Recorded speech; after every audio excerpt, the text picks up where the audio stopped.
Today I will be sharing the process of how I made this scarf all the way from shearing the animal to the finished scarf.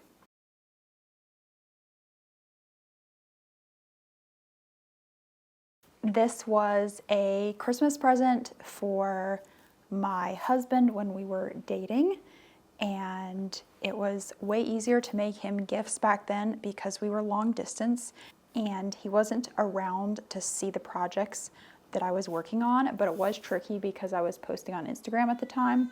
And so I was trying to strategically post clips, but not too many so that he wouldn't ask what I was making. The first step in the process was shearing the animals, and this scarf is a blend of 50% CVM wool and 50% mohair, which comes from Angora goats.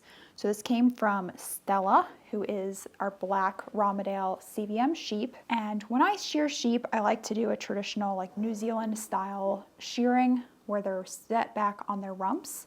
When I do my goats, however, I prefer to do them on a stand because it's just a lot easier to deal with the goats. And this particular goat, Rupert, is a bottle baby, so he is super friendly and easy to shear.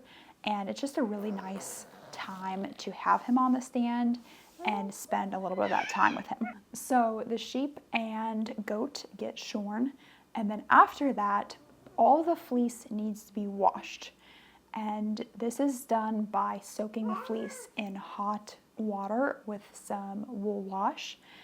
And so after that is accomplished, it gets to lay out and dry, hopefully in the sun. Summer is my favorite time to wash fleeces. And then for the next step, it depends on which fleece I'm working with. So with the wool, we can get straight to combing it. But with the mohair, because it's in these tight little locks, I use a picker.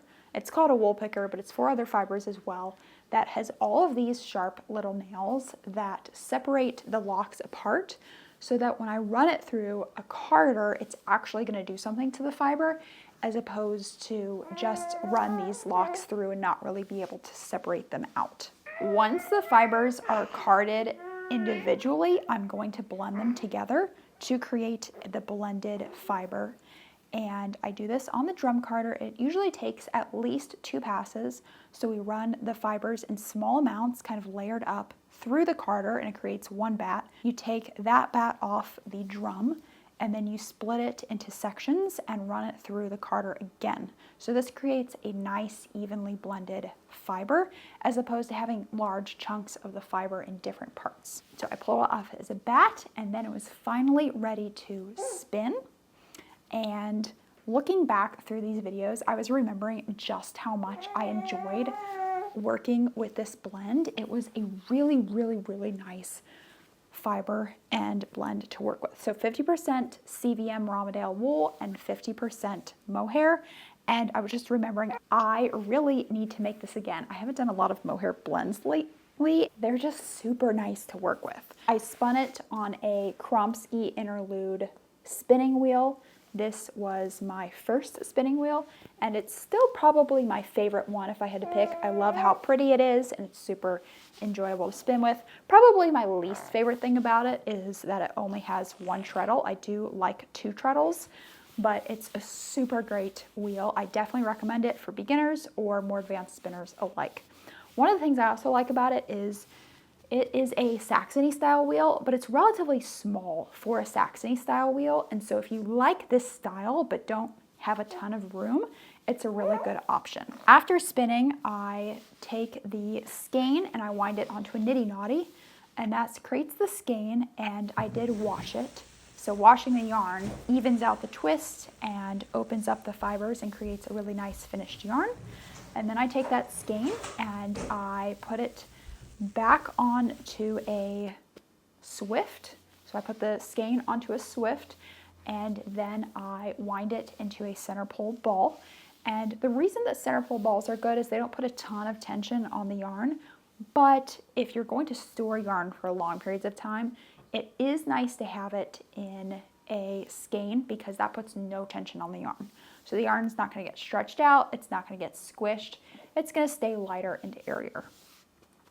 So after the balls are wound up, then it's time to cast on. I was doing a very simple 1x1 rib stitch, and what that means is one stitch is a knit stitch and the next stitch is a purl stitch. So knit, purl, and you alternate so that you create a rib all the way up the scarf. And it does take a little bit longer because you have to switch which stitch you're doing every single stitch. And for this reason, I'm really glad I was a English knitter, which is a different style of holding the yarn when you're knitting, for 15 years. And then I forced myself to learn continental knitting, and continental knitting was super hard when you have been a English knitter for 15 years, but I'm so glad that I learned how to do it because it made a project like this go a lot smoother and quicker. Now I still use, sometimes I use English depending on what I'm doing or even for just a short period of time, but I do really like continental knitting now. It just makes purling so much easier. And so the next part was knitting it, and then I took the scarf. I didn't use a pattern, I just kind of eyed how much I had, and I only had so much yarn, and I was on a timeline because Christmas was coming and I needed to give it to him. So I pretty much just had the yarn, calculated how wide I wanted it to be, and then knit until I ran out of yarn and ended up this long. And so that was the final process of knitting, just knitting back and forth, and then I washed the yarn again to set the stitches, and then it was finished and ready to give him for Christmas. And it's really nice. It's really nice warm scarf, and he loves it, but I do occasionally steal it from him, so I get a chance to enjoy it as well.